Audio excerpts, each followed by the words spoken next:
Good afternoon. How are you today? Fine.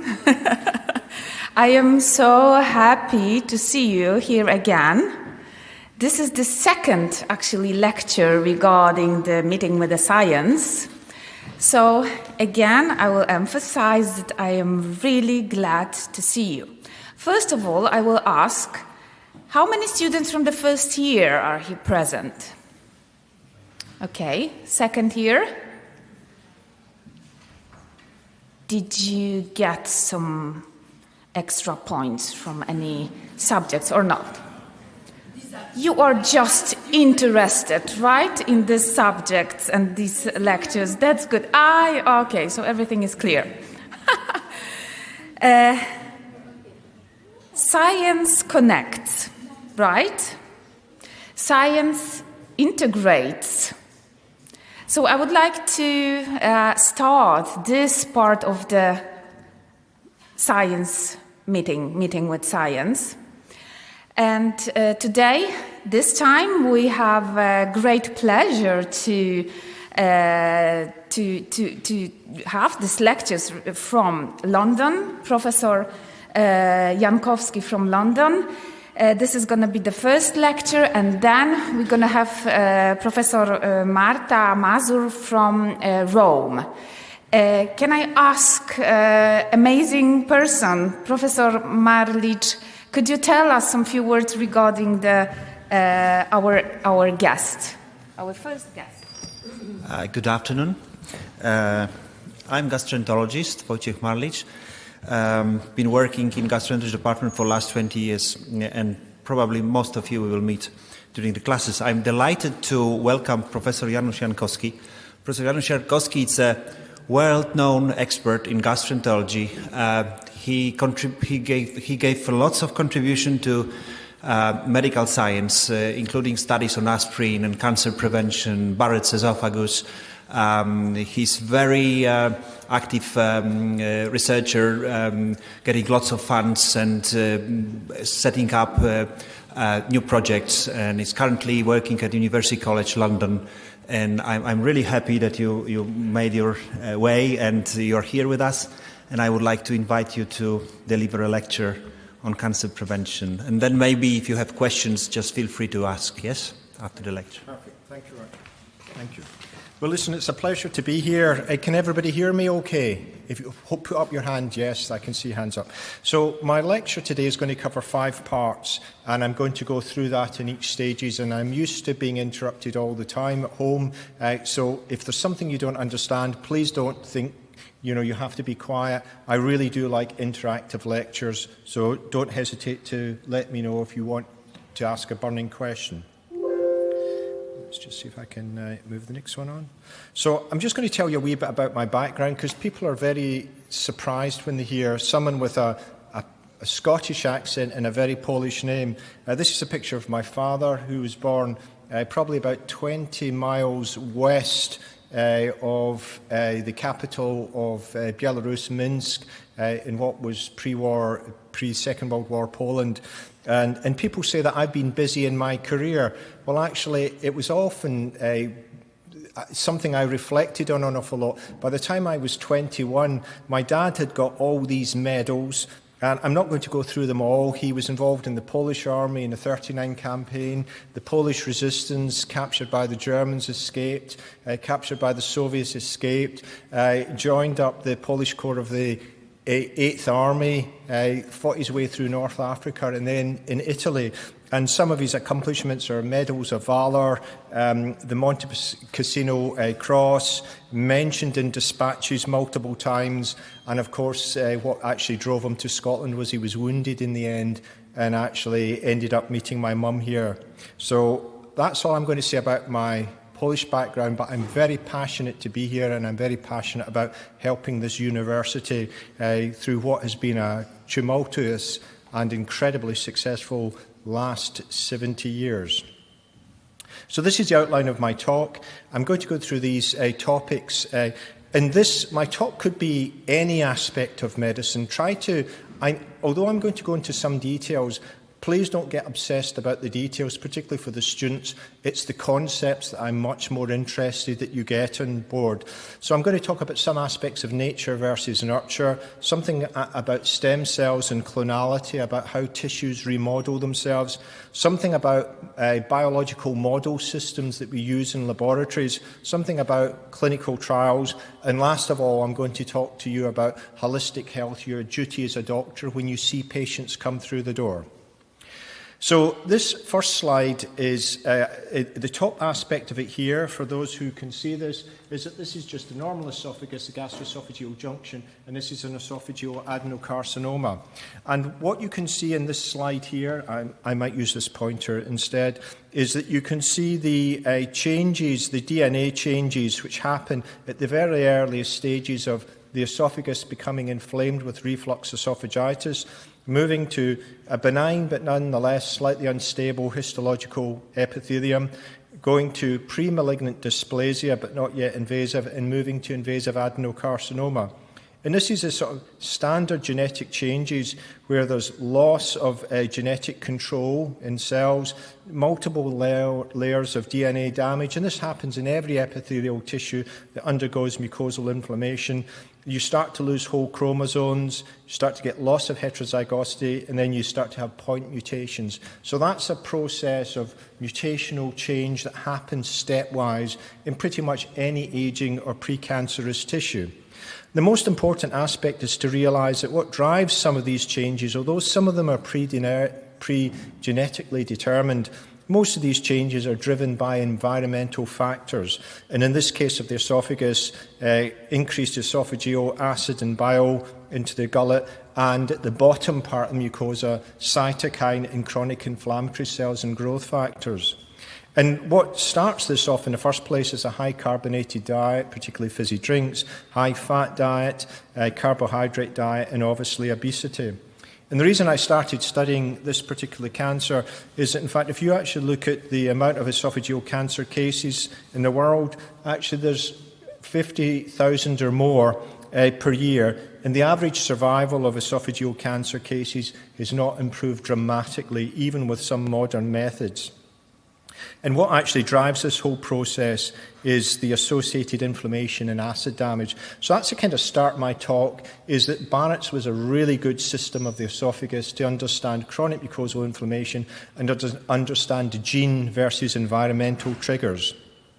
So the pause one, which is the end of the first part, is just to emphasise to all of you who are starting in this area, remember when you're studying a disease, there'll be both the nurture aspects, which are the environmental factors that trigger disease, and then there'll be the predetermined genetic factors, the nature aspects that you inherit from your parents and family member. The most important aspect, though, is that while you can study both, only one is modifiable. And that's clearly the nurture aspects of that. And I'm going to take you through this step by step as a doctor, how you can use this kind of model system to understand each of your patients that you see. So the most important thing when you're doing science is actually to understand a scientific theory and principle that you're going to take you with.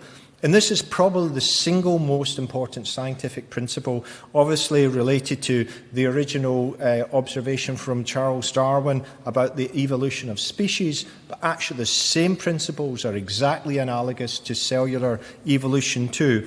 And what you can see here on this map is the Darwin's own sketches of all the different birds that he noted and how each of the species would evolve over several generations and develop different phenotypes, wing size, beak size, head size, etc. And the same thing's true. And Darwin kind of came to 5 general principles of evolution of species, but the same thing goes to evolution at a cellular stage.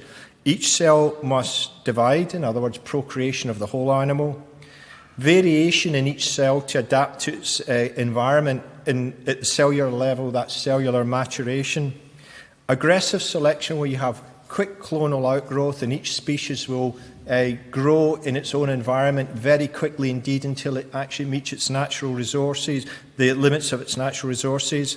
And then passive selection. In fact, the most successful species, including us as Homo sapiens, is actually it's about collaboration and learning to work with your competitors in a coexistent way. And the cell does exactly the same thing as I'm going to show you, even pre-malignant cells. It's not just one malignant cell growing in a runaway growth. It actually collaborates with some other cells, some of which are pre-malignant, some of which are normal, to help it to get a growth advantage.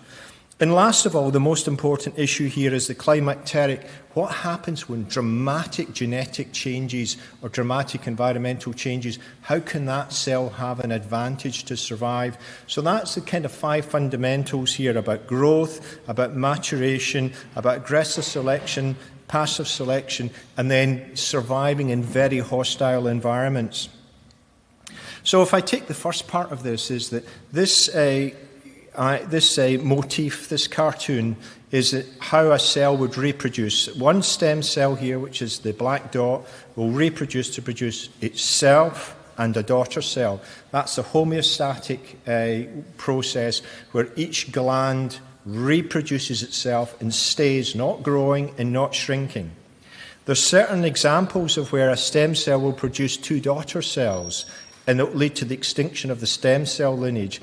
That, in fact, those of you who are interested in gastrointestinal tract, occurs particularly in celiac disease, where the cytokine drives stem cells to produce into daughter cells, and you lose the stem cell number, and you have a hyperproliferative epithelium, which is atrophic, much less thinner. So that's a good example, but any atrophic mucosa has the same phenotype.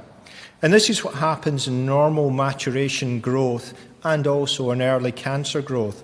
A stem cell will divide to produce 2 stem cells, and the gland unzips up the middle, and then you have another gland produced at the same time. And to prove that concept, we did very detailed experiments. It took us about 10 years to get ethical permission. We actually labelled real human patients with label-retaining cells, IUDR technique. I'm not going to go into it in detail, other than just to show that if you actually look at these red dots here, these are the label-retaining cells, the cells that are stem cells that cycle very slowly, probably no more than once or twice a year at most. And these are the stem cells at the bottom of the gland. And when we micro-dissected out these stem cells, we could find that in the squamous epithelium, you had a common genotype where your stem cell was located there. In the Barrett's esophagus, you could find there was a common genotype surrounding all of that. And when we even micro-dissected these stem cells, we could find exactly the same genetic change in each of the surrounding crypts, which was different from that, proving beyond doubt that stem cell with that mutation divided to give the progeny not just of the stem cell, but the surrounding glands. So that's the first phase, if you like, of growth, where stem cells divide and they cause clonal expansion of their own progeny and lineage. The next stage is trying to understand what happens in disease processes that make some stem cells divide and grow when there's no need for them to do that. And this is the main effect of the epigenome, the environmental factors like acid and bio and cytokines. But it could be anything. It could be viruses. It could be any form of chronic inflammation. The main pathway here in most mucosal epithelium is the Wnt pathway, where beta-catenin binds on to the E-cadherin, which is a cell adhesion molecule, and under the normal circumstances controls high degrees of differentiation. Under abnormal circumstances, the beta-catenin comes off the membrane and goes to the nucleus and switches on genes of growth and indeed epithelial mesenchymal transition. In other words, reverting back to an embryonic phenotype. And when we actually looked at some of the factors to switch on Wnt signaling, this was a model we made in the laboratory, an animal model, and when we actually switched on Wnt signaling by changing E-cadherin for P-cadherin, we found that, in fact, you could actually overexpress Wnt. This is a molecule here. Instead of in the membrane, it would actually go into the cells and into the nucleus. And you can see the star here that you can actually increase stem cell division and crypt bifurcation here. So what we proved in this one experiment is that stem cells divide, They lead to glandular duplication too. Under certain circumstances of chronic inflammation, you can keep that pathway switched on so it stays on past the physiological determinants and it becomes a pathological pathway. So that's what we call epithelial mesenchymal transition, hyperproliferative states. And this is particularly induced by tyrosine kinase, growth factors signaling, and cytokine signaling, particularly from the TNF-alpha family. Now, when we first started in Barrett's esophagus, everybody thought this was the pathway of how you got a cancer developing. A stem cell, getting one mutation, and then getting another mutation, and then a third mutation, and then developing cancer. This is what we call monoclonal evolution of cancer. That's typical in the adenoma colorectal carcinoma sequence in the colon. Unfortunately, that does not occur in the esophagus, because when you have an adenoma appearing, you have plenty of time before the first mutation developing and the subsequent mutations. You can pick up the pre-malignant change and you can see either a sessile polyp or you can remove it before it gets to this cancer stage. What happens in the esophagus is you have multiple clones developing sequentially at the same time. And this makes it very difficult because you don't have a huge, big abnormal patch size that you can biopsy or see phenotypically like a colorectal polyp. You have multiple small clones of dysplasia developing, and each one of these clones could develop the cancer. So unless you take multiple biopsies, which are beyond the practical determination of most endoscopists, you actually miss most of the pre-cancers. And what makes it difficult is that not only do these clones grow very aggressively, they actually work together. Even some of the benign clones produce growth factors and cytokines that maximally stimulate the malignant clones. So it's coming back to Darwin's processes of evolutionary biology, is that malignant clones become that way not just because of outcompeting benign clones. Sometimes the benign clones work with them together and grow in amongst them and actually stimulate them with growth factors to actually spur them on to grow even faster. So in an attempt to manage this, we looked at the tyrosine kinase growth factor family, and this was one of the first big projects we did with AstraZeneca. And we actually looked at patients who had advanced cancer. So this is someone with esophageal cancer, as you can see here, and with liver metastasis. And we tried to treat some of these people with tyrosine kinase inhibitors. This was Iressa, EGFR inhibitor. And while it was successful in some of the cases, actually it wasn't sufficiently successful in large enough numbers to make a difference. So we found the effect size that we had was actually very small indeed. And the main reason because that is that our reductionist model in the laboratory of looking at single cytokines and growth factors didn't actually recapitulate what happened in the clinical situation. The clinical situation was far more complex because it was far more growth factors, far more cytokines, and one molecule on its own being inhibited wasn't sufficient to switch off that cancer process. So this is something about the fifth stage of genetic evolution, is that cancer is a massive environmental and genetic change. Switching off one pathway on its own will never lead to sustainable success. You need to switch off multiple cancer pathways. So PAUSE 2 really is actually just emphasizing that reductionism, taking one pathway, one molecule and looking at it in laboratory is great. But it doesn't often transmit into the clinical environment because the clinical environment is often much more complicated. So the question is, how could we look at a much more complex environment? So that was the second stage we did, and this is a kind of simplistic cartoon. This is, if you like, the whole of your genome, all your 23 diploid chromosomes, 46 chromosomes, including the 6 chromosomes here. This is meant to represent the whole genome. This is the individual introns here. This is the smaller exomes, the bluer segments. Here are the nucleotide polymorphisms. These are spontaneous genetic changes in your genome that you inherit, half from your mum, half from your dad. Here are the disease-dependent variants. So it's surprising that each of us have almost 500,000 disease-dependent potential mutations. but these never exhibit disease. And here are the disease-causing mutations that each of us, this is meant to be the average individual, we're each walking around with potentially 1 or 2 genetic changes that could drive disease.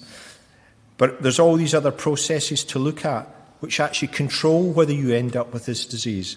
So that's what we did. We did genomic sequencing. And we, first of all, looked at the single SNPs, the single nucleotide polymorphisms, as well as doing whole genomic sequencing. And this is a representation of all the 22 autosomal chromosomes here. And there were certain genes that struck out more common than not in those who progressed to Barrett's esophagus and esophageal adenocarcinoma.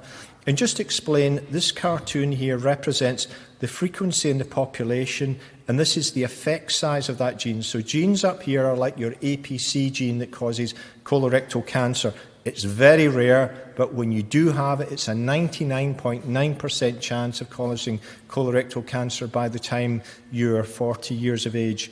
Genes down here are those that drive obesity, and for example, height. There's at least 200, probably maybe as many as 500 genes that drive height. Height is one of the phenotypic characteristics that we all share, and it's got a strong genetic predisposition. And you can very accurately predict your height and that of your children by looking at the mum and dad's height and taking an average of both. It doesn't always work, but it actually predicts about 82% of people's final predicted height. So let's just look at our genetic changes here. What the genetic sequencing allowed us to do is allowed us to look at what would happen in the normal esophagus with the normal genome, and we looked at people with Barrett's esophagus, and we were able to look at single nucleotide polymorphisms that predicted phenotype changes that would lead to reflux disease. For example, the 6p SNP phenotype actually controlled mucosal inflammation. And we know that Barrett's esophagus has got an inappropriate mucosal inflammation. I mean, people think Barrett's esophagus is the upper GI tract equivalent of ulcerative colitis. It's not. Ulcerative colitis, you've got a denuded mucosa where the epithelium is lost. In Barrett's esophagus, you've got an intact mucosal epithelium. So it's an inappropriate chronic inflammatory response. And we now understand that that's genetically predetermined by some of the genes you inherit from your parents. Secondly, we found that, in fact, that the hiatus hernia, over 80% and probably as high as 95% of people with Barrett's esophagus have at least some physiological hiatus hernia, where the stomach comes up to the esophagus and acid and bile can sit here without being adequately cleared.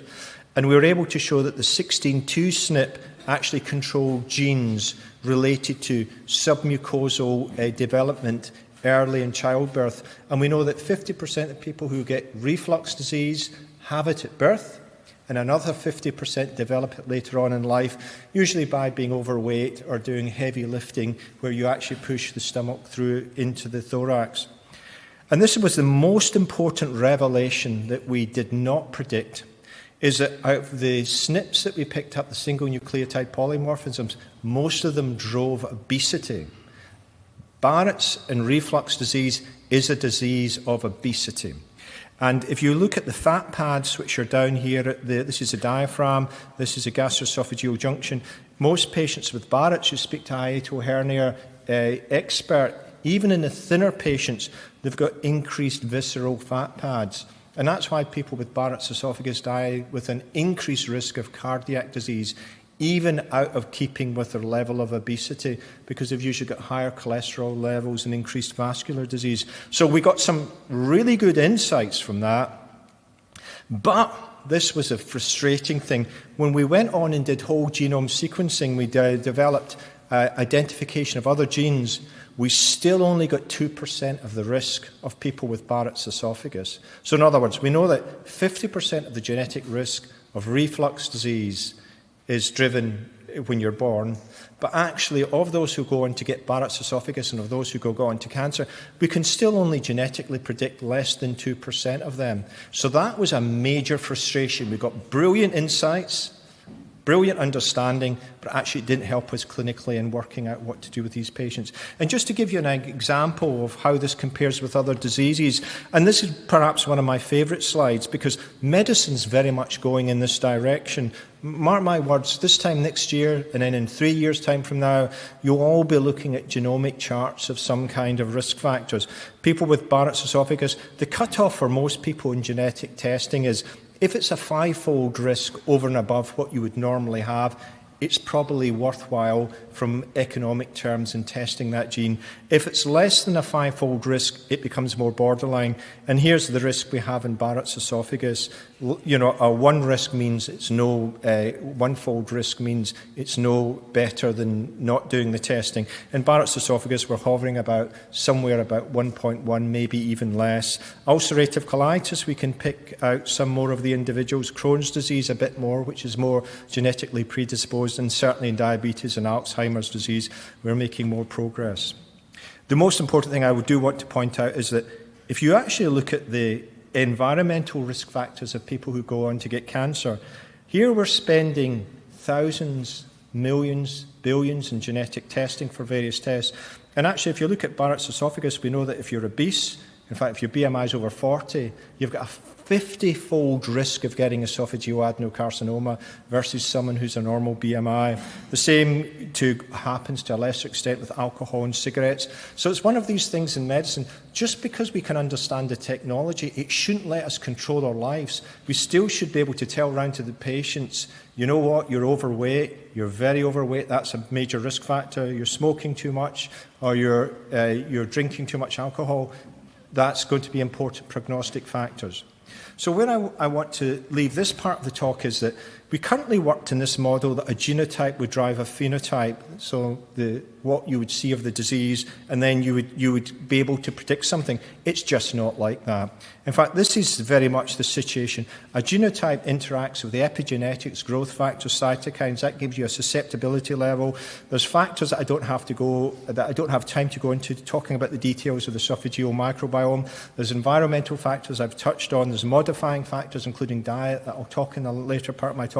And there's even exercise factors and psychological factors about food addictions and what we eat. That's the complicated story that we're dealing with in most diseases. So a polygenetic condition being driven by multiple complex environmental factors and gets disease. You shouldn't let that complexity make you like a rabbit in front of the traffic lights, car lights during the night. It's a question of you have enough information there to be able to help your patients, as I'm going to allude to. So really just to mention this part, evolutionary biology and genomics provide key lessons in the complexity of human disease. I'm using the esophagus as an example. And adaptation rules by increasing complexity, but also the unpredictableness of working out what's going to happen with each individual. The limitations of reductionist models, so taking single pathways, single mechanisms, whether it's genetics, it allows you to explain some a priori and necessary pathways, but it doesn't always allow you to treat the disease because you have to treat multiple pathways. So what we wanted to do is we wanted to go into more holistic studies. Instead of looking at single cells, single pieces of tissue, single organisms, we actually wanted to look at the whole individual. So that's what we decided to do about 20 years ago. And with the director of the National Institute of Health in America, we co-wrote this evidence-based review. We looked at all the different strategies to prevent cancer, not just in the gastrointestinal tract, in any cancer: screening, lifestyle changes, dietary changes, decreasing environmental carcinogens, chemo prevention, that means preventing cancer with drugs, and surveillance, like endoscopic surveillance. And when you actually looked at all the factors like cost, evidence-based for the methods, evidence-based for the success of that method, applicable to the population so that you don't leave some poorer versions of the population out, making sure the change is feasible and without obvious risks to the patient, chemo prevention came out way by far better than everything else. There was nothing even vaguely comparable on an economic cost model. And then when you actually looked at the chemopreventative agents you could use, aspirin is still the very best chemopreventative cancer prevention agent out there. The next agent is at least half as effective as aspirin. So because we were dealing with reflux disease, we decided to combine aspirin with proton pump inhibitors. So we designed a trial on this basis, which would be a 2 factorial design. It would have high-dose proton pump inhibitor, so acid-suppressing drugs, low dose, and aspirin and no aspirin. Clearly, we would have liked to have done no proton pump inhibitor, but that would have been unethical in many ways because these patients have reflux symptoms. So if you put someone into a trial, you'd be asking them not to take the medicine, which would be normally given. So that's why we had a low-dose arm, a high-dose arm, and the low-dose arm was 20 milligrams of esomeprazole, the high-dose arm was 80 milligrams, and aspirin we took to be the lower effective dose, which is 300 milligrams, but it's probably lower than that. And the endpoints we looked at were high-grade dysplasia, cancer, and death. The reason we looked at a composite endpoint is that because the endpoints aren't actually very common in Barrett's esophagus. Remember I said you develop cancer. Actually, your risk over the whole of your lifetime if you have Barrett's esophagus is probably no more than a 2% lifetime risk, and that's for males. For females, it's even less. So that means even if you live to the average age of longevity in your country, you'd only have a 2% excess risk. If you look at cardiovascular disease, it causes a loss to the population of 9 to 11% of longevity. And this is how we followed up patients. So we followed them up over an average of 9 years, but it went up to 15 years. And it's just to explain that I definitely have a lot of obsessive-compulsive aspects, but it was actually very good for this trial because we had to follow up all the patients, check on them to see what was happening. And 55% of the 2,500 patients we started with completed the study, which is amazing. If you look at long-term studies, you're usually way down at 30%. 99.3% of those randomized were included in the final intention to treat analysis, and we literally collected 100% of all the SOEs, the serious adverse events, and I do want to thank the Oxford trial team for doing that. We were knocking in doors if we didn't hear from someone just to make sure that nothing serious had happened to them, so we knew what had happened to every patient. And even here in the low-dose arm, you could see that 20 milligrams needed to be increased to 40 milligrams, so we couldn't keep them quite on the original trial medication, we had to increase it. The 80 milligram arm was much better tolerated, and on the aspirin arm, you could see there was some people, after a long period of time, would get some side effects, and some of them we knocked down to lower doses, that's the green and red arm here. But by and large, most patients stayed in the study. And this was the final endpoint of the original study, which was published in The Lancet, is that the further the nearer you are to this y-axis here, the better it is. It means you survive longer. And this is the number of patients over time. So, for example, you can see for the low-dose arm of proton pump inhibitor, so these are Kaplan-Meier curves here, you can see that if you were on the lower dose of the arm here, this is not Kaplan-Meier, this is the event rate. You can see you had more event rates than if you were on the high dose of the arm here. So high-dose proton pump inhibitor prevented more event rates, whether it was death, cancer, or high-grade dysplasia. If you look at the aspirin arm, you can see that the people who were on aspirin had much less event rates than those who weren't on the aspirin too. But which is important, and it's the only study ever in the world literature to show a combination row effect. If you were on the high-dose proton pump inhibitor arm and low-dose aspirin, you had even less event rates than the other three parts of the arm together, suggesting a synergistic effect of acid suppression and low-dose aspirin anti-inflammatory medication. And thankfully, we had enough event rates to be able to make the study well-powered. And what shows more is if you actually look at the primary event rate here with high-dose proton pump inhibitor, to reassure you that this wasn't a statistical fluke, this is what we call a falling tree plot. Every year you're on the higher dose of the arm, you had the further the line goes from vertical to horizontal means that you have an extra advantage over those people who weren't on the higher dose arm. So in other words, you can see the mean advantages is 2 years, 4 years, 6 years, 8 years. When you were on for 2 years, you already had a 6-month advantage. But look, when you were on the higher dose, for over 10 years, you already had a 2.5-year advantage of people in avoiding event rates. So not only was a higher dose of acid suppression better, the longer you were on it, the better it was for you as well. And just to understand what was driving this here is, in fact, this, although this curve looks very small, this is a Kaplan-Meier curve. As you can see here, the blue curve is those who are on the high-dose arm, and the red curve are those who are on the low-dose arm. And although there's a small difference, it was statistically significant, showing that there was a hazard effect, meaning if you're on high-dose acid suppression versus low-dose aspirin suppression, you'd get a 22% benefit in the higher arm versus a lower arm. That's very significant indeed. And that was really being driven by avoiding people dying of aspiration pneumonia. 20 milligrams is enough to treat the symptoms, but not enough to stop them getting acid regurgitation. When we look at the aspirin arms of it here, in fact, initially it wasn't significant, but when we actually factored in those who were taking prior non-steroidals during the trial for other diseases like rheumatoid arthritis, because don't forget, rheumatoid arthritis, when treated by non-steroidals, some of them are actually cancer preventative agents too. We actually got a significant effect with aspirin, showing that, in fact, that people on aspirin versus no aspirin also had a decreased event rate. And the same thing happened with the falling tree plot in reverse. If you were on aspirin, you could see the curve is getting flatter. After 2 years, you would have approximately a 5-month benefit. By the time you were on low-dose aspirin for 10 years, it actually stretched to a 3-year benefit before you would get an event rate. So this was quite remarkable basis indeed. And if you actually look at the main drivers here, this is the all causes of mortality or endpoint. This is cancer. This is high-grade dysplasia.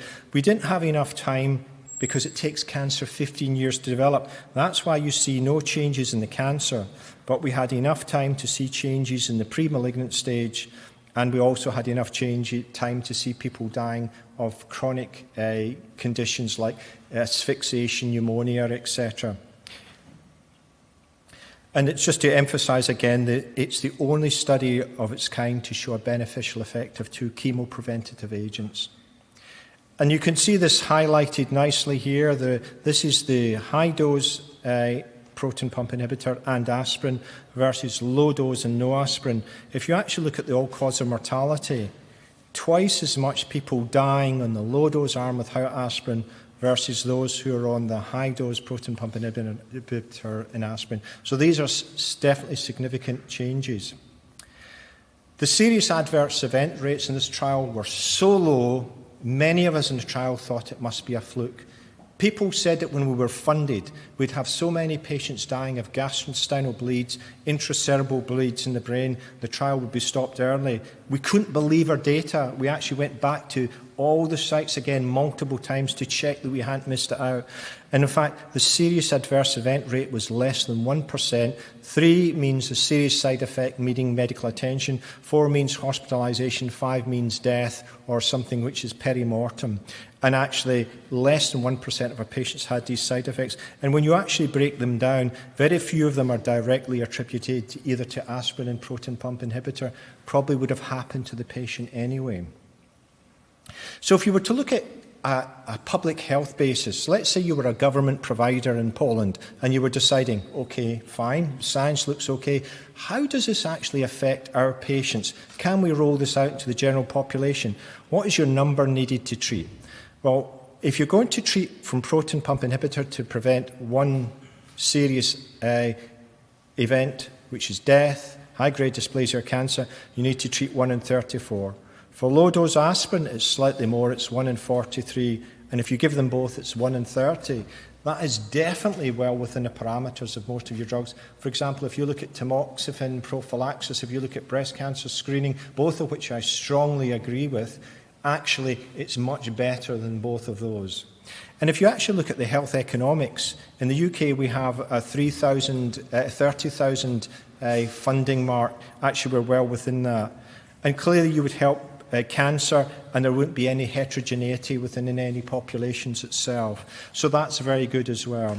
So where we think aspirin comes here is that we think we should be giving it to select patients with high-dose proton pump inhibitor in this stage in the disease, and that's why we're following the trial up longer at the moment. So this is pause 4. My penultimate pause is that while we showed the primary results of the benefits of acid suppression and aspirin use, is that there's still an unmet need for most of the population. Most of the population either won't tolerate aspirin or they won't want to take it, because you saw the amount of patients that were coming off. Although it was great, we had 55% of patients who were still on the aspirin proton pump inhibitor, 45% of patients weren't on it.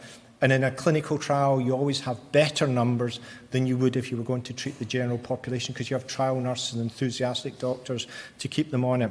So this brought me on to the final thing was, how can we treat our patients now? I seriously mean that, now, without trying to pull out some miraculous science. So this has kind of been a 4.5 years in evolution, and it's a book which is coming out in the next 6 weeks, and it's in sort of 10 parts. And I'm just going to cover in one slide each some aspects of things you can do for all your patients now. And it's an evidence-based basis of empirical decision-making medicine. So, for example, if you look at diseases of nutrition in health, you look at rare anemias. Look, if you have someone, particularly from various ethnic backgrounds, and I don't just mean outside Europe, that also includes Northern Europeans, including pernicious anemia. Some rare anemias are very easily to screen by genetic testing, but it also includes sickle cell anemia, iron deficiency anemias too. And these are relatively rare changes, but actually if you pick them up, they've got a major impact change on your patients. You have rare mutations with moderate risk. That's probably hypercholesterol disease, people with inherited pancreatic disease that can cause problems. But this is where most of the gastrointestinal diseases operate down here. Multiple common variants, which actually have very low effect size down here. So obesity and eating disorders are down here. So genetics is not going to help the vast majority of your patients. By all means do it in individuals selectively, but genetics is not going to change the management. Next, this is going to make me unpopular. Every time I show this slide, the Lancet does a 5-yearly update of the evidence on alcohol drinking. And this curve, the harm is moving steadily further nearer the Y and X axis down here.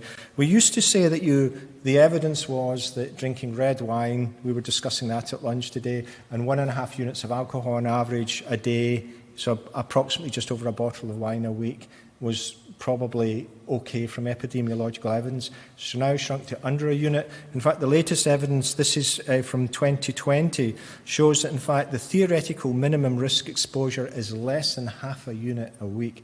That's less than a third of a bottle of wine a week. And I'm talking to medical students. I realise that's going to make me very unpopular here. But just to be aware that by all means, if you have your toxin and you love doing it, keep on doing it. But actually, don't fool yourself that you're necessarily getting a big health advantage out of that too. So there's very powerful evidence of that. Next, there's certain macronutrients, and we know that there's things called superfoods. These are foods that have multiple macronutrients, good range of proteins, a low level of carbohydrate, and healthy fats with anti-inflammatory agents and micronutrients. And the ones I've outlined in yellow are my particular favourites. But the evidence from this comes from epidemiological studies of the blue zones, where people have exceptionally good longevity. So all I would say is that try and eat at least 2 or 3 of these superfoods in your diet each day. And actually, the evidence is that they will definitely help you in anti-inflammatory ways in preventing DNA damage. Next of all, coming on to the micronutrients, selenium, so that includes beans, even baked beans, low sugar variety, oily fish, nuts, nuts in particular, Brazil's nuts, and eggs themselves are really good. Phytochemicals, which are in berries, avocados, spinach and kale, vitamins A and alpha-3 omega polyunsaturated fats, vitamin C, vitamin E. These are powerful free radical scavenging agents. Try to make sure at least one of these things are in your diet each day. It will prevent DNA damage. And if you go back to what I was talking about, Barrett's esophagus, DNA damage is one of the early stages of cancer and indeed aging disease. And actually, we're working with a company which is in London, but actually run by a Polish lady, Marta Mazur, and she's using AI in a predictive way to look at people with inflammatory diseases. She's using a model of osteoarthritis specifically, and how she can use AI to nudge them on in a gentle way so that each week they feel better, less inflammation, and they adhere to their diet. So AI is here to stay, and it's actually going to help us physicians not just to predict diets, but to predict medicines. Now, this is one thing. I'm here as a guest of Wojciech, and I visited his facility, San Probi. I was very impressed. And actually, we would like to do more clinical trials. I work for an international company, as well as University College London. I work for Parexel International, and we are super excited to look at probiotics and how we could be using them therapeutically in combination to actually get much more clinical evidence. And we know that probiotics are essential for in the prevention of most diseases. I've already alluded to the success of aspirin, so I'm not going to say more. If you're going to take additives in your diet, by all means, particularly once you get past 50 years of age, the evidence of taking low-dose aspirin for 10 years before you start to get any bleeding side effects is probably not a bad thing, but speak to your doctor first. And I want to leave you with my third last slide, which is I'm an intermittent faster. This is something which is being advocated by Jason Fung, who's one of my heroes and that of my wife as well.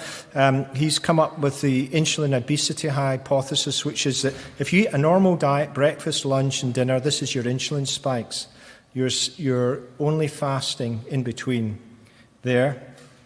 If you actually look at what happens if you take snacks in between, you're obesogenic the whole day, with which virtually no fasting whatsoever. So snacks are a bad thing to have. Hunger is very important. It's physiological. Hunger you should see as a good thing, not as a bad thing. And this is what he's arguing about intermittent fasting, if you go back to our hunter-gatherer origins, is that we probably weren't eating 12 hours a day. We probably were eating in eating windows of foraging 4 to 8 hours a day.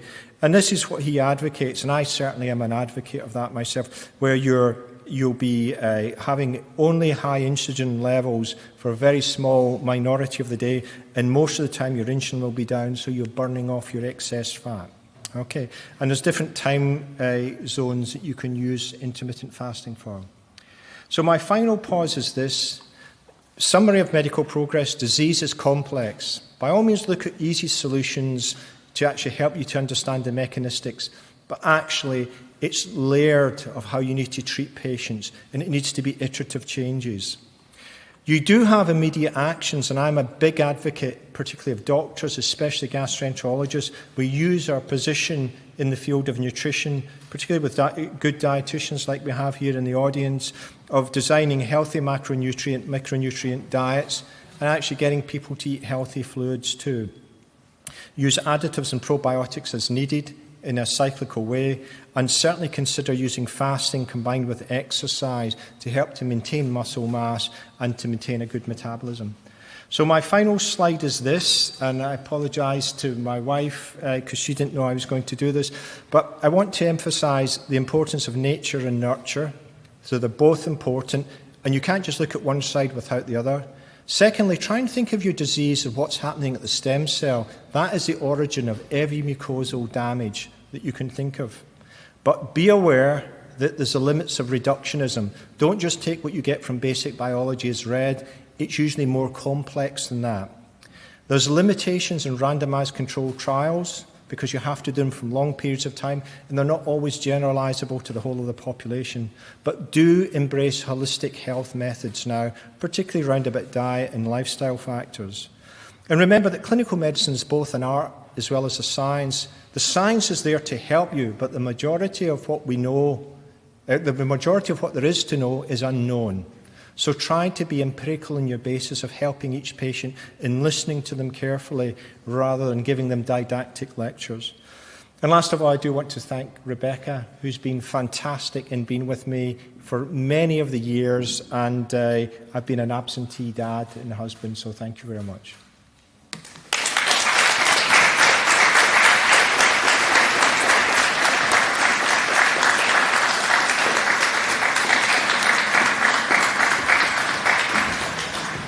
Maybe I will take one of this microphone. Hello? Can you hear me? Yeah. So, thank you for your amazing lecture. It was extremely amazing and interesting and helpful for us. As far as I'm concerned, I'm going to try to skip eating breakfast. I don't know if I'll manage. I'll try. Are there any questions that you'd like to ask? We've got this opportunity to ask those questions, dear students or maybe students. Yeah. Okay.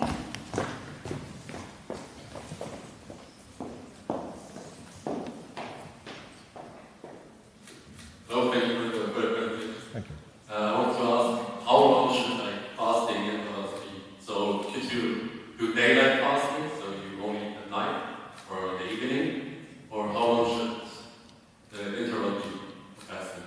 That's an absolutely wonderful question, and there's very good evidence from that. We know that certain cultural groups fast during the day and then eat late at night time, and we know that other people fast during the night time and miss a meal, either their last supper or the breakfast. The evidence is that for metabolism, it's better to fast during the night time, which is normal and physiological. If you look at our circadian rhythms that control nutrients in the body, like food transporters, most of them switch off our food transporters during night time. So fasting during the night, try and make sure that your fasting period, your last meal is at least, and that includes even tea with milk, anything more than 15 calories, which is equivalent to a lump of sugar, is probably enough to raise the insulin level in about 95% of the population. So try and have your last meal at least 2 hours before you go to bed, preferably 3 hours, and try and make your first meal of the day as late as possible, lunch or even early afternoon. The only people who should never fast are pregnant ladies, young children under 16 years of age, because they're in a major growing phase and bone is very hungry, and people who have got illnesses and people with metabolic conditions, particularly diabetes. Everybody else should be able to fast. And you don't need to do it every day of the week. You can just do it one day of the week to see how it's like. And hunger becomes a friend after a while. It comes periods of 30 minutes, 40 minutes, and then it goes away again. People tend not to get 2 periods of hunger pangs in one day. I hope that's answered your question. Thank you very much, sir. Are there any other questions? Yeah. Your professor was really wonderful lecture with all this molecular background. On one of the first slides you mentioned the carbonated drinks. How do you score them as risk factors? Do you drink carbonated drinks? Oh, so yeah, I'm going to be very honest. My wife knows I'm obsessively honest about how I answer questions.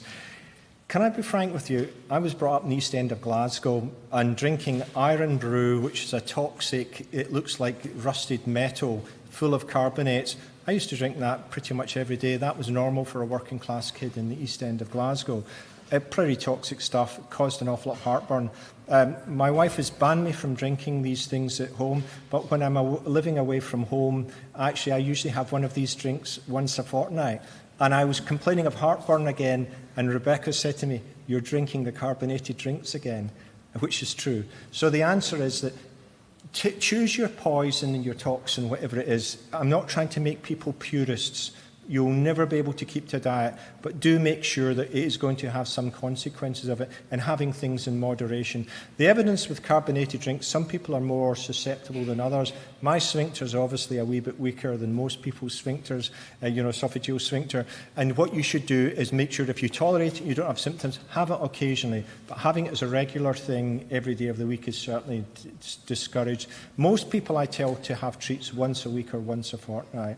And you can have multiple treats, but just don't have that particular treat more than once a week, once a fortnight. I think there's a question at the back here too. The gentleman at the back there. Any? Oh, yeah. We've got interesting discuss. That's good. Thank you very much for the private lecture. I have a quite general question regarding clinical trials. And I think quite frequent situation when there are like 2 or more clinical trials and they have different outcomes. And how should we clinically interpret such a different outcomes?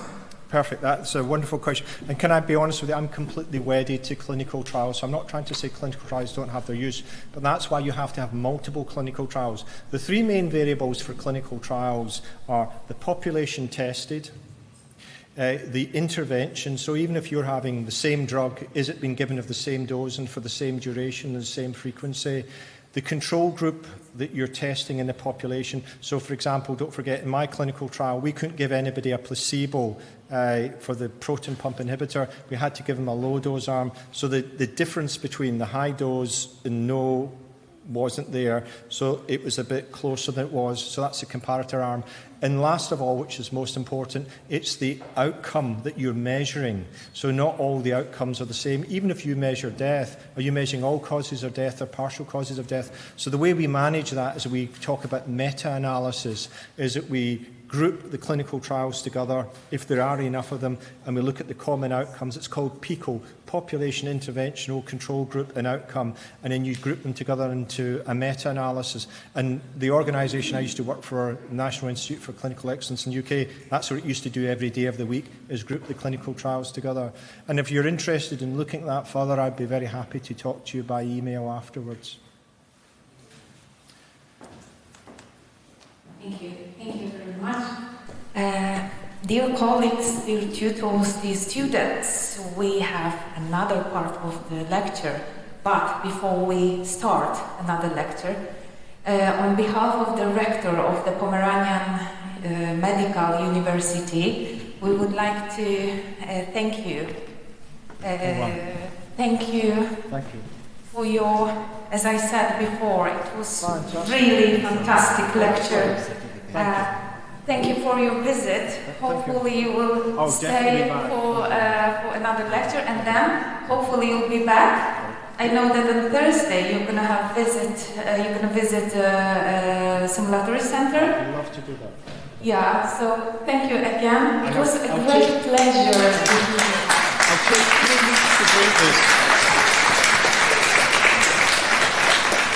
Okay, so I'm going to use this microphone. So this is the time for beginning of the second lecture. This is going to be the lecture regarding some dental aspect, dental issues. So hopefully, are there any dentistry students? Could you show all your hands? No. But for medical students, it's going to be also interesting, believe me. May I ask Professor Januszewska to say some few words regarding this person that is going to have a lecture. Thank you very much. Good afternoon, ladies and gentlemen. I have the pleasure to introduce Dr. Marta Mazur from Sapienza University of Rome. She's an affiliate professor of Pomeranian Medical University as well. So we have the pleasure to cooperate with Dr. Marta Mazur for a long time already. She's employed as associate professor at the University of Sapienza. The place is called Department of Oral and Maxillofacial Sciences. And doctor has an interdisciplinary profile of research. She deals with many subjects, referring not only to orthodontics but also to restorative dentistry, to pediatric dentistry, and let's listen. The stage is yours.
Nie wiem, czy to się da.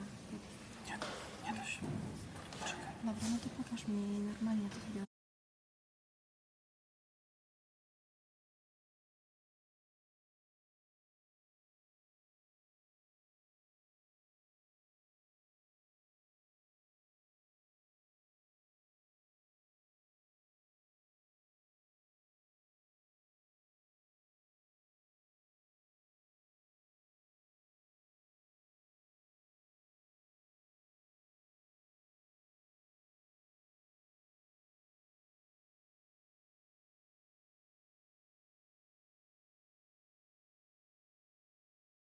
Break, technical break. I am really curious because I asked how many students we've got from the first year, then second year.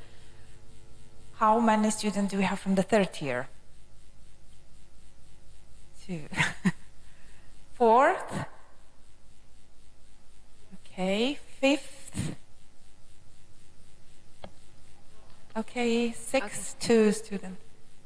Okay, okay, so preclinical students, okay.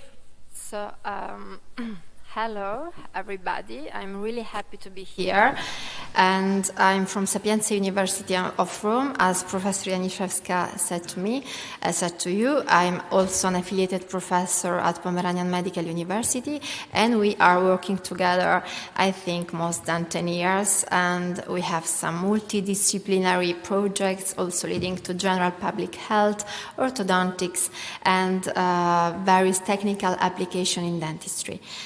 I'm really honored to speak about Professor Jankowski. It is a very big honor for me to speak after him. And we are going to completely change our topic because we will talk about the correlation of early life and the maternal-infant nexus and the odontogenesis. But I'm really always very happy when I hear someone talking about something so important and so impactful as cancer, and talking about a holistic approach, and talking about nutrition, and talking about fasting. So it was a really fantastic presentation. I think that students must start very early to know these topics of holistic approach to cancer. It's so important because prevalence of cancer is rising and the age of first cancer is going down. Yes. So thank you very much, Professor Jankowski. Okay.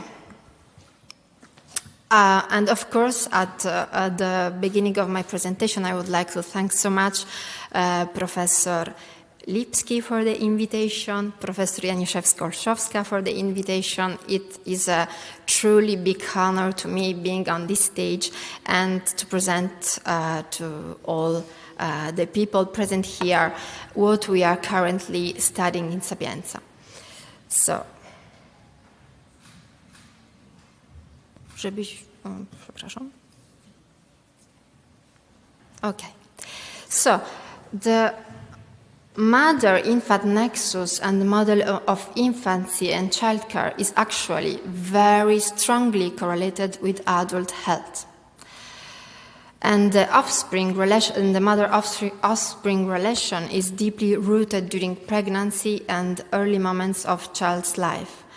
So mother, breast milk, if present, and child form a triad or a dyad that determines the future adult life of any human.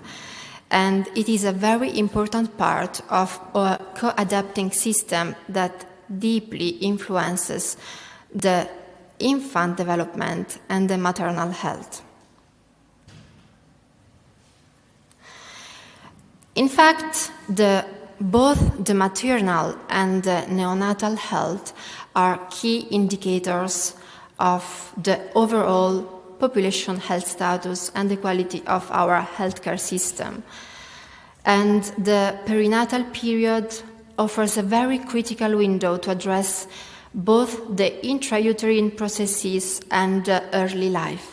And of course, factors like poverty and social disadvantages should be very well focused in order to make this correlation better. The past years have seen growing attention on the importance of the mother-infant bond from a medical and social perspective, and recently has stronger attention been paid to the evolutionary reconstruction of this nexus and how it changed through time, space, and culture. Many of you, of course, know the Barker hypothesis. The Barker hypothesis states that the fetus adapts to the stressor by changing permanently its physiology and metabolism. The consequence is a higher probability to develop later in life deficient health conditions and to have a reduced life expectancy. And this is a very important period of life. It is described as the first 1,000 days of life, and this period starts from conceptions and ends at the end of the second year of life. And adult health is based on what happens actually during these first 1,000 days of life. We have so many topics that can be linked to this very important period. Among many topics, we have the early microbiota community formation. The first microbial community to form, it is the oral one, and then afterwards, we have the formation of the good microbiota. And what happens during this first period will determine the adult health. For example, microbiota, once it is formed, it is impossible to change it. We can modulate, but we cannot change it. So what happens in this period, it is very, very, very important.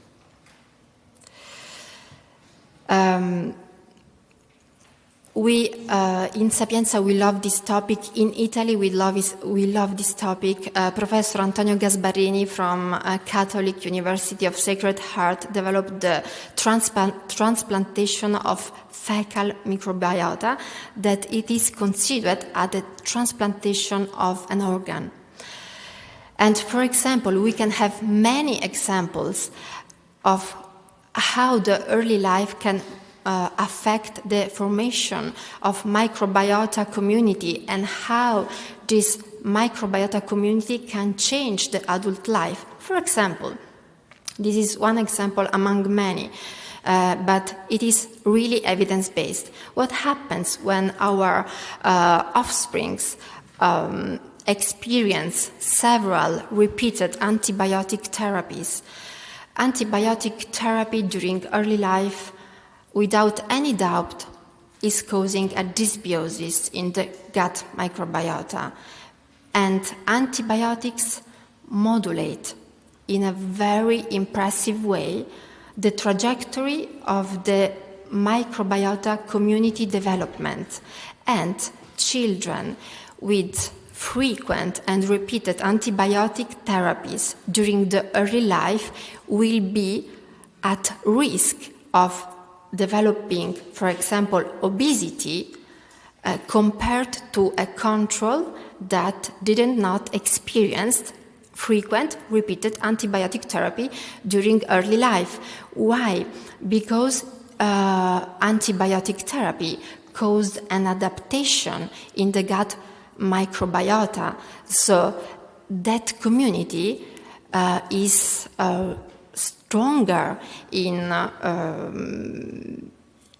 using food to have energy. So on the same amount of food, the microbiota that experience antibiotic therapies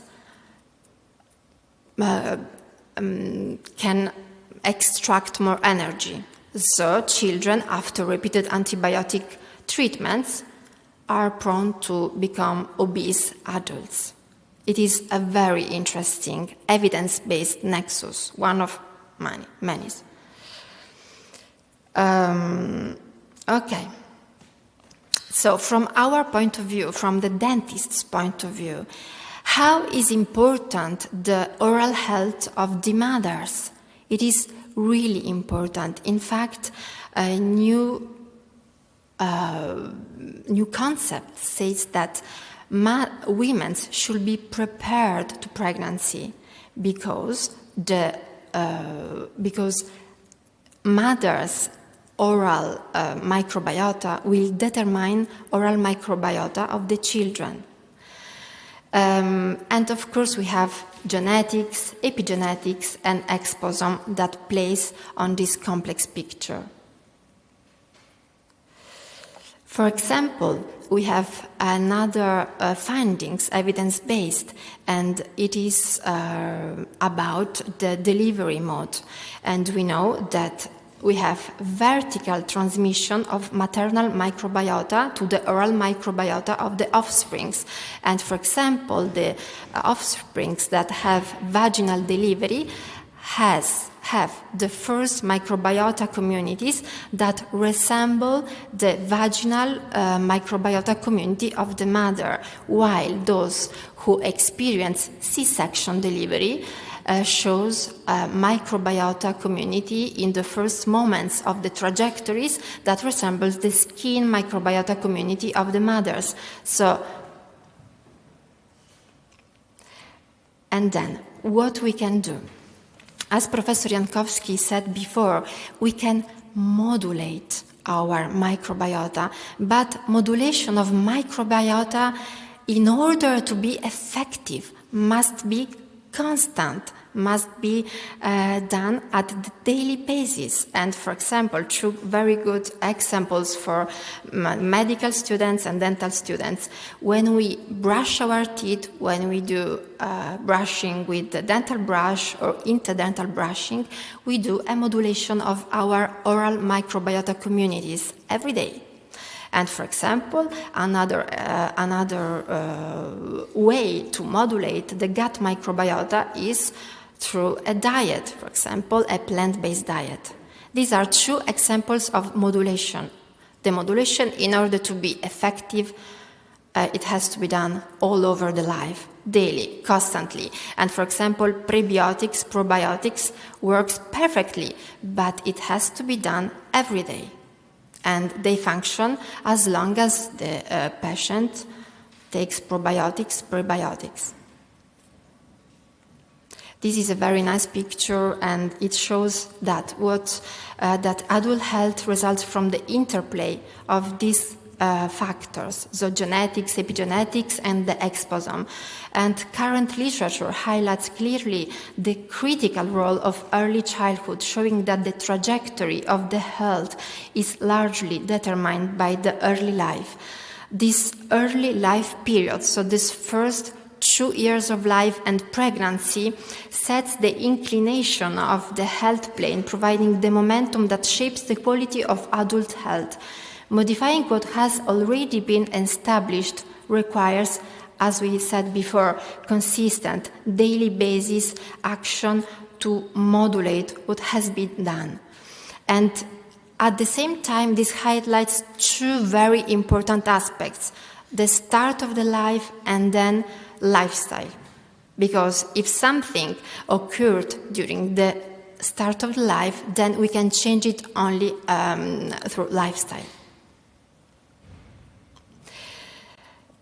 Understanding microbiota, it is very complex, and the study of microbiota shows a lot of similarities with the study of genetics and the human genome. Over time, microbiota research has surpassed genomic studies in importance, emerging as a leading scientific topic with very significant funding dedicated to its exploration. However, the parallels between the fields share very parallel aspects in the understanding of the functioning of these complex systems, because understanding human genome, it was very difficult. We have performed millions of studies on human genome, and now we have thousands of studies on microbiota, but it is difficult then to decide what to do for the patients with all this information. We have this information, but sometimes they are useless. So systems biology is now an approach in biomedical research that helps to understand the larger picture, be it at the level of the organism, tissue, or cell, by putting its pieces together. It's in stark contrast to decades, as Professor Jankowski said, of reductionist biology. So now we have a more holistic approach to medicine in order to understand human microbiota, but also to decide how to use it, how to use this information for the health of our patients. Okay, then after this introductory part, we go back to dentistry. We approach this very large picture, this picture on the connection, on the interplay between mother, between infant, in order to be able to study better MIH. For those who are not from dental schools, MIH is a pediatric dental disease that was firstly described 20 years ago. And it is a global burden for our young patients, for our families, for our societies, and for our national healthcare system, both private and public. These conditions represent a significant global issue, and it is a clinical challenge for our university centers in order to describe its etiology. So what is causing MIH and how we can prevent it by intervention that focus on the mother and on the child, by intervention that focus on pregnancy and early life. I would like to present you some scientific data. We have a very high prevalence in Italy. This is last prevalence data published in 2022 based on 2-year screening made in 2019-2020, showing that MIH prevalence in central Italy is about 18.2%. 80% of these clinical forms are severe and left untreated. Previous epidemiological data in Italy show a lower prevalence, talking about a rising trend. And global data show the same. There is a rising trend of this dental condition in children.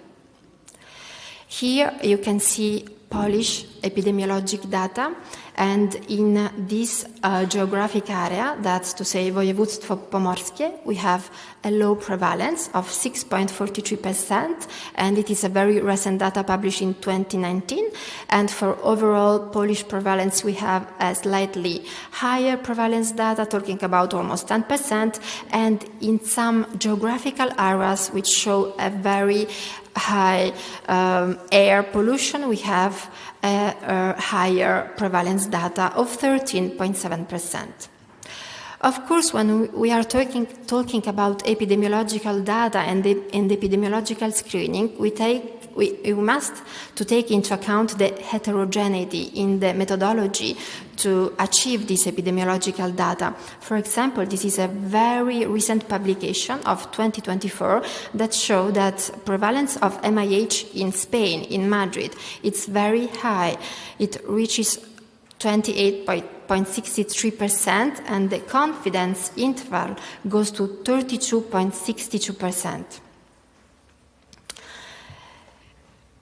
The disease, this pediatric disease, it's very specific. Why? Because we can do the diagnosis clinically at a certain age, 7 to 8 years of age, but we have to face that life expectancy in Europe is now of 81 years, and MIH affect the quality of life of our patients and the quality of life of their families, and it is, of course, an economic problem for the healthcare systems. Falk Schwendike from Monachium University published this huge meta-analysis on MIH in 2018, showing that we have every year 17.5 million new cases, and more than 1/4 of them needs to urgent therapy because of pain, hypersensitivity, and post-eruptive enamel breakdown of the occlusal side of the first permanent molars.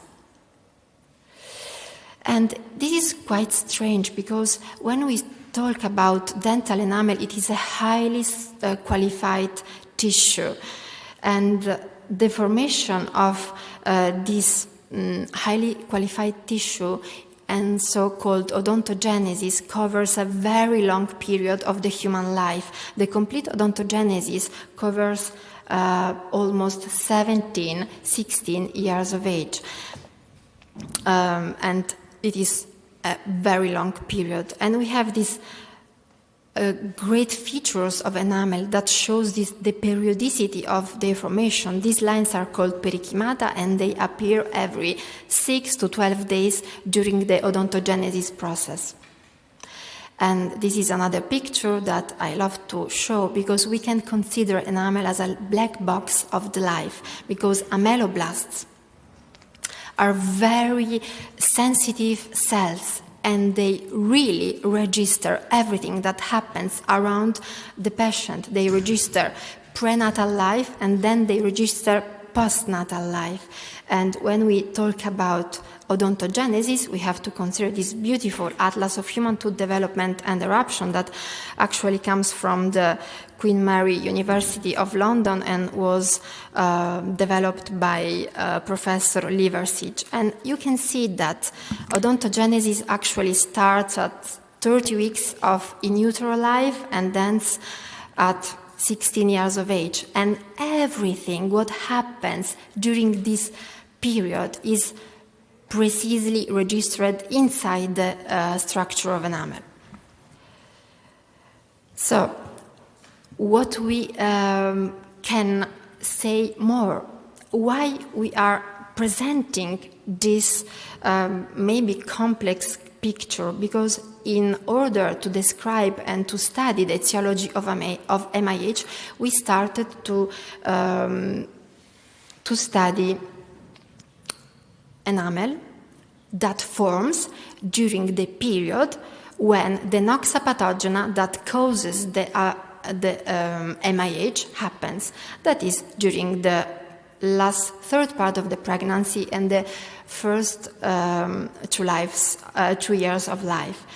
In the internal red part of the circle, you have the factors that affects the mother. So we are going to study stress and trauma, the fertilization type, age at pregnancy, exposure to dental materials, labor and delivery. Then there are some factors that pertaining to the child, so the gestation length, the weight at birth, and the child feeding. And then in the outer circle, you have some factors that affects both the mother and the child. That's to say, diet and supplementation, lifestyle, pollutant exposure, pharmacological treatments, autoimmune diseases, and hospital care. On some of these factors, we have evidence. Other, we have to assess them. So, the so far best and almost unique way to overcome the limitation of retrospective studies to analyze MIH etiology is to go at tooth level, is to go at dental enamel level. And in order to look for biological markers that preserve information of the early individual life history, the microstructure and the chemical composition of the dental mineralized tissues are among the best candidates for reconstructing the early life. So, for example, this is a section of a deciduous teeth that develops across the birth, and we have a stress line. The stress line that you can find on this picture, and it is called neonatal line. So everything stops, but not during delivery. It stops weeks before. So all the tissue are starting to prepare themselves for something so important and so stressful like delivery. So we can have a very precise, and then I will show you later, reconstruction of the life to days of what happens before life and during the prenatal life and what happens during postnatal life. Thanks to what? Thanks to the neonatal line.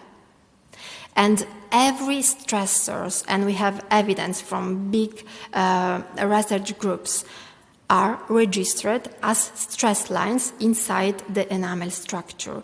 So we have prenatal enamel and postnatal enamel. This is something very exceptional and really new, but we can have a lot of information on growth. So growth parameters, health, both for the mother and the child, diet, and also mobility. And everything is written inside the enamel. So enamel growth follows, as you surely know, because you have had embryology, histology, and known information, but we can repeat them. Enamel growth follows precise stages, with the initial laydown of the protein matrix slightly mineralized, followed with a certain delay by the mineralization phase that ends when the crown is completed and wrapped in the oral cavity. Dental tissue development starts at the junction between ameloblasts and odontoblasts, the cells that are producing respectively enamel and dentin, shaping the future enamel-dentin junction. This is very important because all the analyses that we are doing are following the path of the dentin-amelo junction, because it is a very good a tool that allows us to date the events that happens during this period of formation of enamel, and it can be correlated to the life of the mother and the child.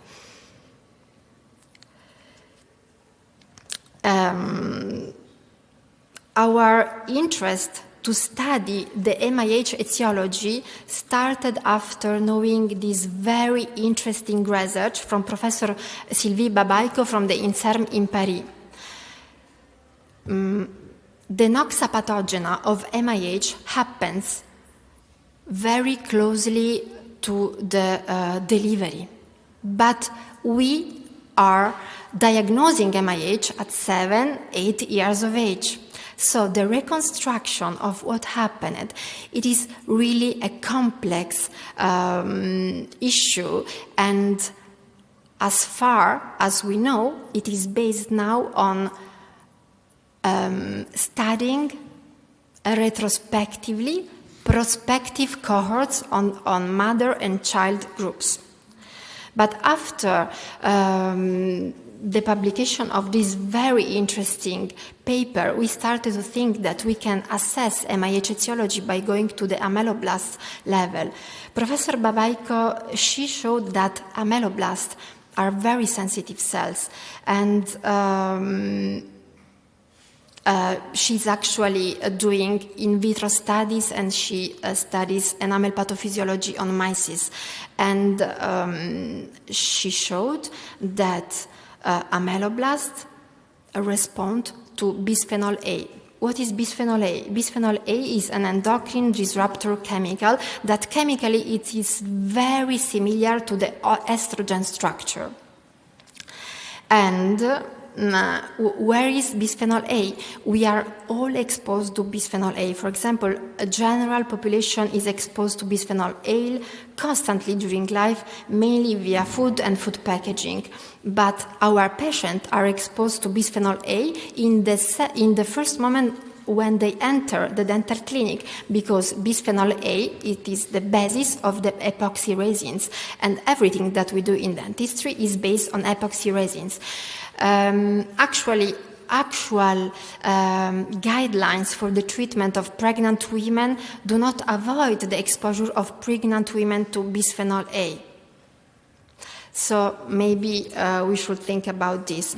And this is a very interesting picture that shows that ameloblasts express steroid receptors during the amelogenesis and during the calcification stage of amelogenesis.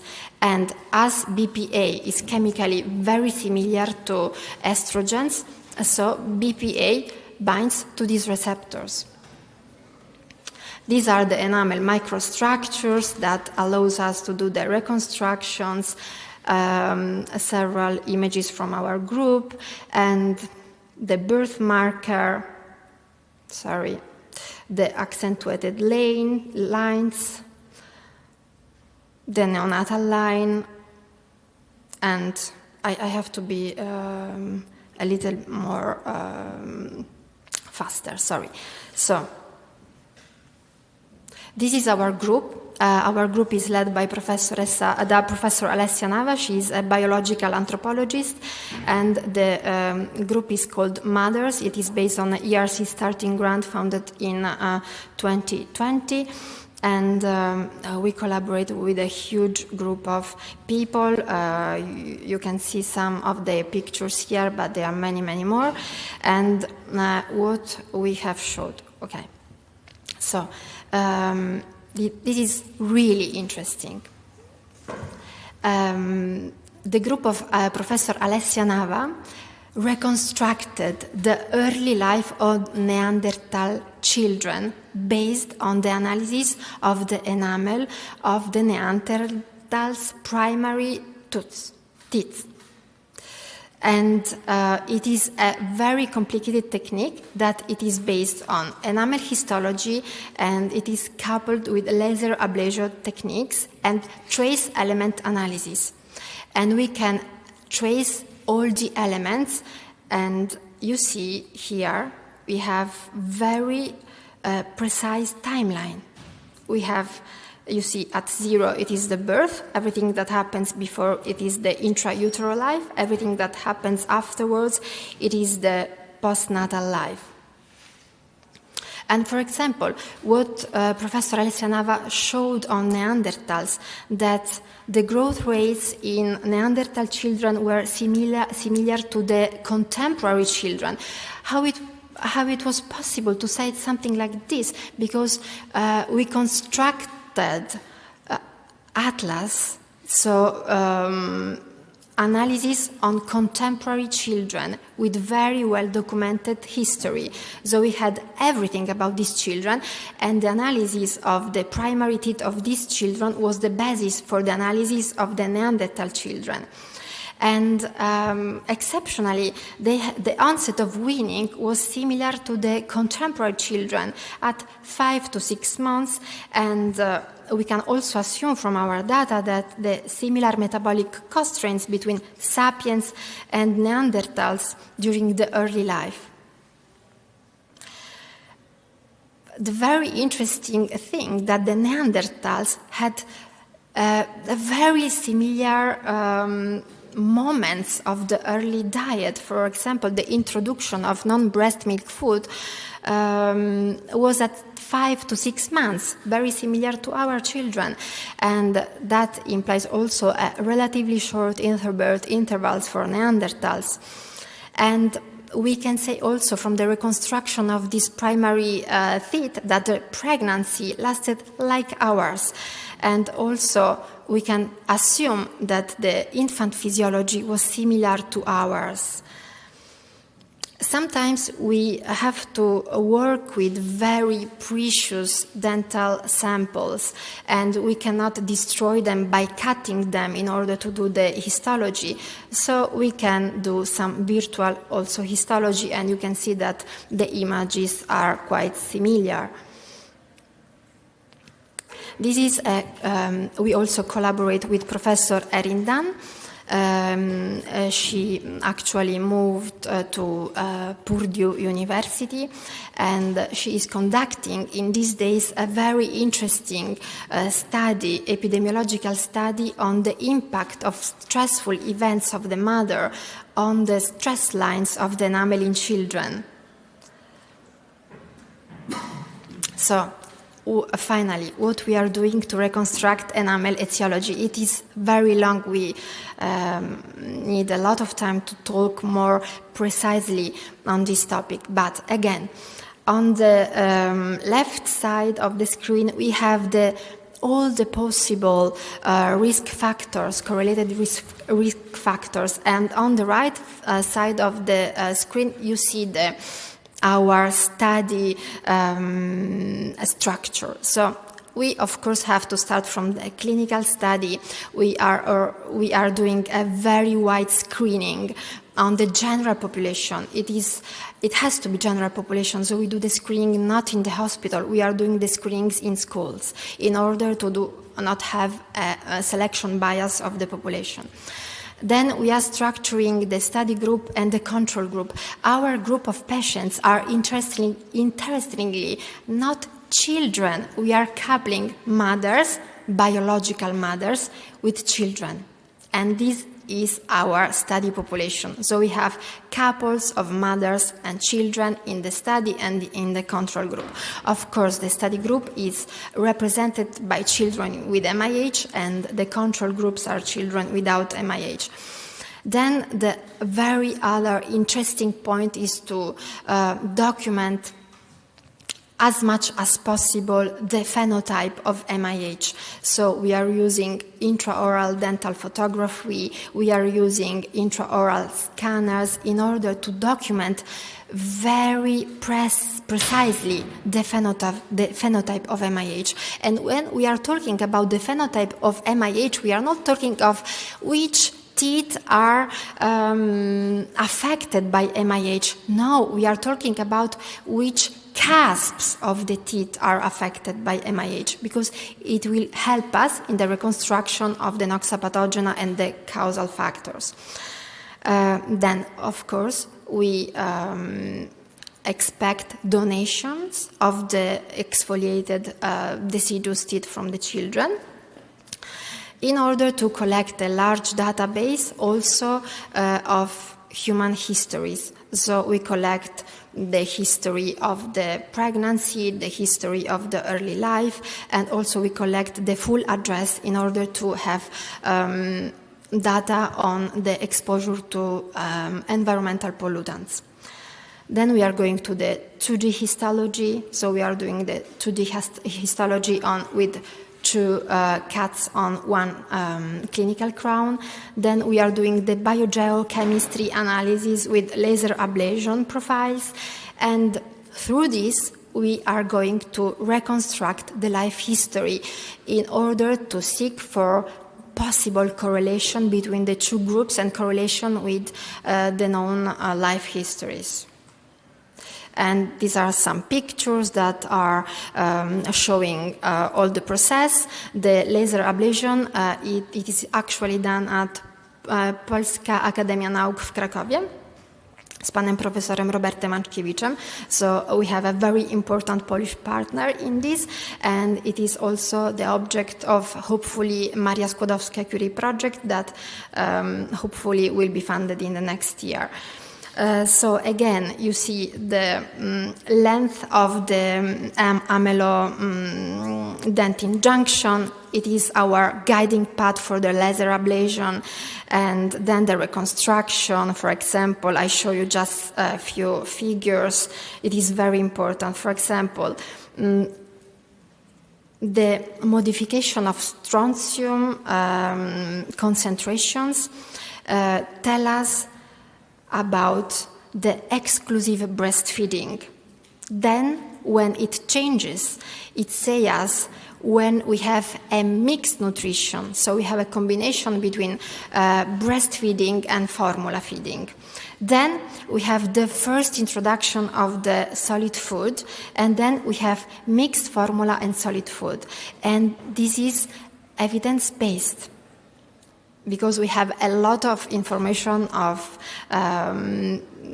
children with known history. And again, we can correlate the strontium variation with the barium variation, and again, we can extrapolate exactly when the child had mixed breast formula and when he had exclusive breastfeeding and the first introduction of solid food. So also, we are we are studying a first sample of deciduous teeth that had a plant-based pregnancy and plant-based diet during the early life. And now we are on the stage that we had done histology, we had done laser ablation analysis, micro CT scans in order to assess the mineralization pattern also and the calcium contact in the mineralized tissues. And again, what we want to say here is that the reproducibility of this information are good. And in fact, we find the same information regardless the point where the clinical cusp is cut for the dental histology. So, the conclusion and future perspectives are that dental enamel histomorphometry coupled with high spatial resolution elemental analysis represents a highly sensitive tool that opens a unique window on the mother-infant nexus in the contemporary human population. And it is a methodology that we acquired from archaeologists, and now we are applying this methodology on contemporary children. Prenatal enamel chemical and histological analysis speak also about the mother's life during pregnancy. And as we saw at the beginning of this presentation, it is very important because, again, mother health is a very important key indicator of our healthcare system. And then, at the end, the analysis of deciduous teeth that develop during the early life will help the reconstruction of the events in subjects with MIH. Thank you very much. Thank you very much. Thank you very much for this amazing lecture. Are there any questions from students or pupils? Let me then say some few words. I thought to myself that there are two common features regarding the lecture of Professor Jankowski and lecture of Professor Mazur. First of all, we need to have the healthy lifestyle, so this is extremely important. And the second common feature is how important the histological analyses are. Do you agree with me? I'm histologist. Yes, Professor Jankowski would like to. Fixated on the Neanderthals versus Homo sapiens. Can you just go through, I just want to make sure I've got the details, what you thought the clear differences between Neanderthals and Homo sapiens were from the analysis? What differences, if any, did you think there were?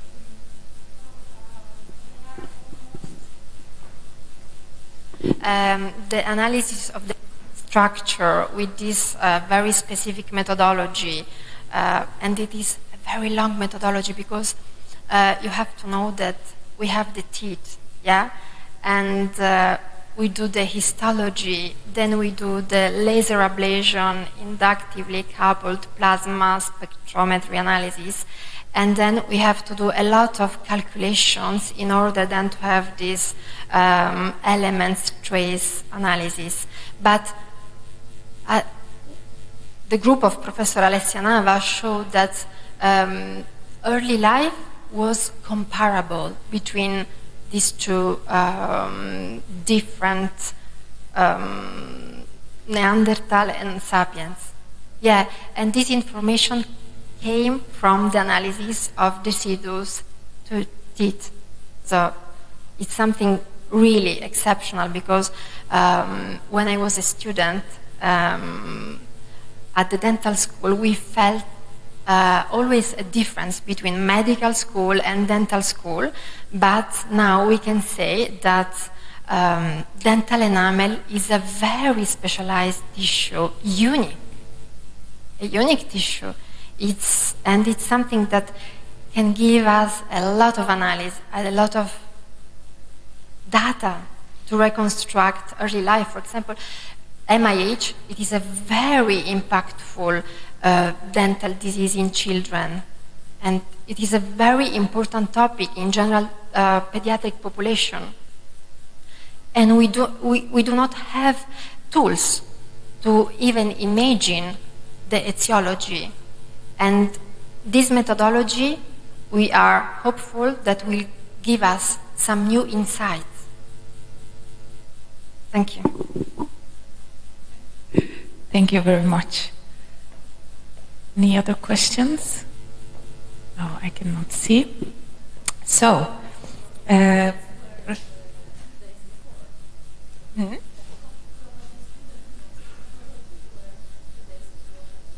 yeah, students from dentistry. Yes, they were present. Now, I know that embryology, histology, it's a topic that actually dental students do not love at all. In fact, yeah,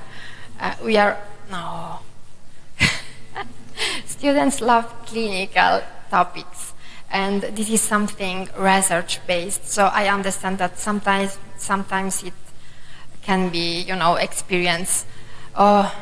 It is very difficult to, to even listen to.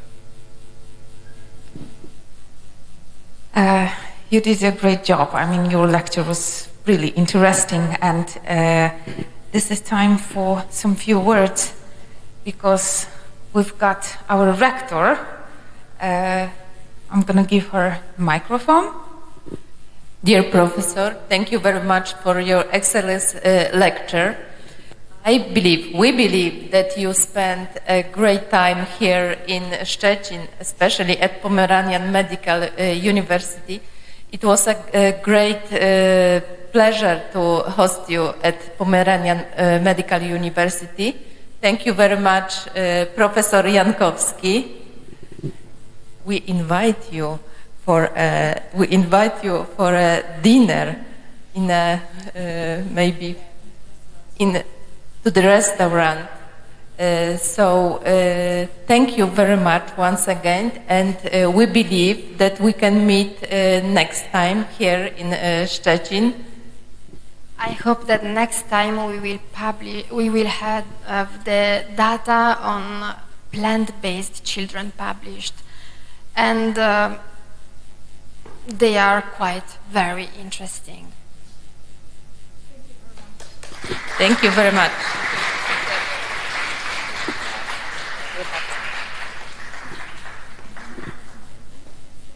Okay, so thank you very much. Thank you all, professors, and thank you all students that you have the patience. I know that it's quite late, it's dark outside. However, thank you. Thank you for your presence, and see you on the next lecture. Ooh, the next lecture is going to be on the 9th of December. December 9th of December. Okay, please be here. It's going to be also interesting. The subject will be associated with the psychiatry. We need more. Yeah, we need more frequency. We count on you. See you.